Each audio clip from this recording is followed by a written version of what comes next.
हा मंदिराचा गाभारा आहे ना, गाभारा, या गाभाऱ्यात स्वतः शिवाजी महाराज गेले होते की 1700 वर्ष जुना पहिला उल्लेख आहे, 1700 वर्ष जुना।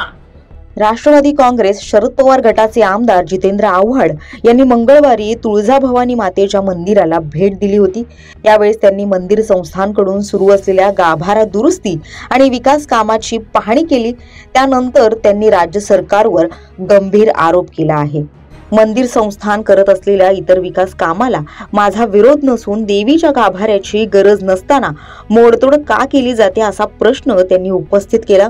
तसंच मी सनातन हिंदू नसलो तरी हिंदू असून देवीच्या मंदिराच्या दगडाला हात लावू देणार नसल्याची भूमिका जितेंद्र आव्हाड यांनी घेतली आहे। या संदर्भात त्यांनी आपल्या सोशल मीडिया अकाउंटवरून देखील पोस्ट केली होती।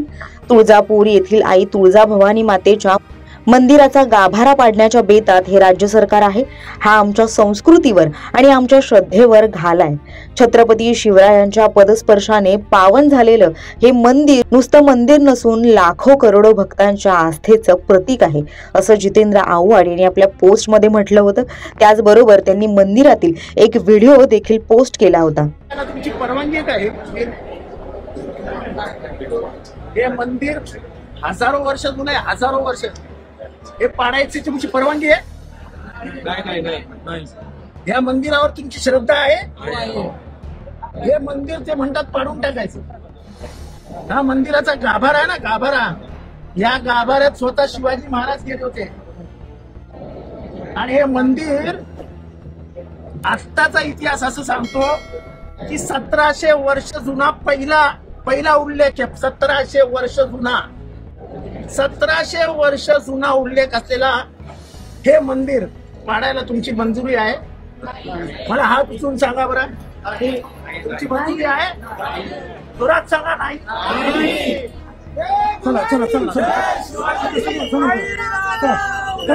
दरम्यान मंदिराची पाहणी केल्यानंतर जितेंद्र आव्हाड यांनी पत्रकार परिषद देखील घेतली आणि या संपूर्ण प्रकरणावर सविस्तर भाष्य केलंय।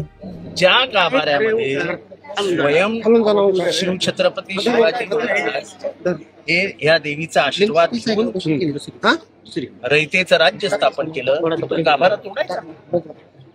त्या मंडपाचा इतिहास पहिला उल्लेख हा 12व्या शतकातल्या ऐतिहासिक संदर्भांमध्ये सापडतो। 12व्या शतकातल्या इथे निंबाळकर म्हणजे जे निजामाचे सरदार होते, निंबाळकरांनी ही बाकीची बांधकामं केली। पण मंदिराचा इतिहास हजारो वर्ष जुना आहे। या देवीच्या अस्तित्वाचं ऐतिहासिक संदर्भ सोडलं तर ते पार त्रेता युगापर्यंत जात। याला कोण परमिशन देतंय? ज्या पायऱ्यांवरनं सर्वसामान्य जन खाली उतरतात त्या पायऱ्या 12व्या शतकातल्या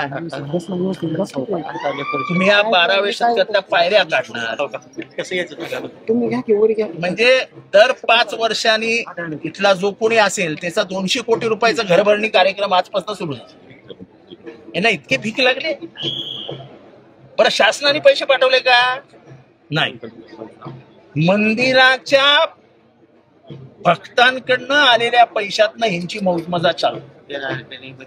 माझ्याकडे आर्किओलॉजिकल एक्सपर्ट सिन्हा नावाचे आहेत, जे पूर्वीचे आर्किओलॉजीचे अध्यक्ष होते, त्यांचा रिपोर्ट आहे। त्यांनी सांगितलं काही हजार रुपयामध्ये हे आपण मंदिर रिपेअर करू शकतो। आतमधल्या कोरीव बांधकामाचं सौंदर्य, ऐतिहासिक संदर्भात त्याची श्रद्धा त्रिसूत्री आहे ना, हे उद्ध्वस्तच करून टाकायचं काय कल्पना आहे? पण सध्या शिळांना जे तडे गेले ते पण गरजेचं आहे ना। ते कसे करणार? आता शिलाची दुरुस्ती, दगडाची दुरुस्ती करणारा तंत्रज्ञान निर्माण व्हायचंय, याला तडे गेले कसे? तुम्ही आतमध्ये शिलांवरती ते ड्रिलिंग मशीन वापरतात, हलणार नाही। आणि एक एक काय सांगतात त्या म्हणे त्या कळसाचं वजन त्या दगडांवरती पडतंय आणि म्हणून दगड होत चालले। एक एक दगडी भिंत मी माहिती घेतली तर 4.5 फुटाची, 4.5 फूट। म्हणजे ज्यांनी कोणी हे मंदिर बांधलं ते जे वास्तुशास्त्रज्ञ असतील, जे आर्किटेक्ट असतील, स्ट्रक्चरल इंजिनियर असतील, त्यांनी किती किती अक्कल हुशारीने बांधलं की वरचा कळस आणि खालचा तिचा आधार म्हणजे त्याचा भार ज्याच्या होईल ते मजबूत करून ठेवलंय, त्याला हलण्याच हलूच शकत नाही. तिरुपती मंदिर इतकं जुनं गेलंय का कोण रिपेअर करायला? त्या म्हणतील पंढरपुराचा विठोबाचं मंदिर कचलं आहे, विठ्ठलाला हलवा, पांडुरंगाला हलवा, यांचा काय भरोसा? हे पैशासाठी तुमचा देव घेऊन जातील. तुला उघडी जमीन कुठे आहे? नंदुरबार मध्ये. चला नंदुरबारला घेऊन जाऊया. त्याचं काय ऐतिहासिक संदर्भ आहे, त्याचे काय धार्मिक सत्य आहे. कोणतरी कुठला तरी पुजारी येतो, तलवारीची पूजा करतो, म्हणे मी शक्ती उतरवली आहे सगळी, ती शक्ती मी तलवारीत आणली आहे, ती तलवार मग उचलून देवळात बाहेर देतो आणि कुठे ते भलत्याच ठिकाणी ठेवतो. सर ही अंधश्रद्धा आहे का? ही अंधश्रद्धा आहे का? नाही, भक्तांचा जीव आहे ना त्याच्यात. भक्तांचा जीव आहे ना. आजपर्यंत देवळाच्या आतमध्ये कोणालाही विचारा, मी बोलतोय म्हणून माझ्यावर विश्वास ठेवू नका, आजपर्यंत कधीतरी ह्या मंदिरात गोपे पुजारी सोडून इथले जे पारंपरिक शिवाजी महाराजांच्या काळात म्हणजे ऐतिहासिक काळापासून जे पुजारी आहेत यांना सोडून दुसऱ्यांनी पूजा केली होती का? मग हे का तुम्ही चेंज करताय? ही परंपरा का बदलवताय? म्हणजे शिवाजी महाराजांच्या काळात पूजा केलेल्यांची कुटुंब आजही इथे पूजा करतायत. कोण आहे याच्या पाठीमागे? आपण सगळं पाणी केले. जे कोणी असतील त्यांनी इथनं काढता पाय घ्यावा. ती देवी साक्षात देवी आहे ती. त्या देवीच्या आशीर्वादाने रयतेचं राज्य स्थापन केलंय. त्या देवीचा आशीर्वाद घेऊन इथे विहीर बांधली गेली आहे, अहिल्याबाई होळकरांनी बांधली. इथे जे ते गोमातेच्या तोंडातनं पाणी येतं. आता ही आख्यायिका अंधश्रद्धा आहे मला माहित नाही. गायमुख तीर्थ त्यांचं म्हणणं की आतापर्यंत थोडस पाणी यायचं, कधीतरी नळात नाही यायचं, पण जेव्हापासून मंदिराला हात लागलाय तेव्हापासून 24 तास त्या मुखातनं पाणी येत आहे.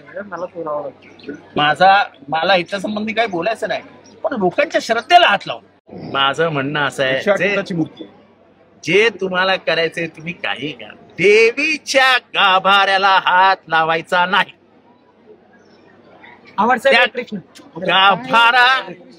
गाभाऱ्याला ऐतिहासिक पौराणिक श्रद्धेचा संबंध आहे. हजारो भक्तांची माती तिथे टेकलेली आहे. तो प्रत्येक दगड पूजनीय आहे. त्या पूजनीय दगडाला हात लावायचा नाही.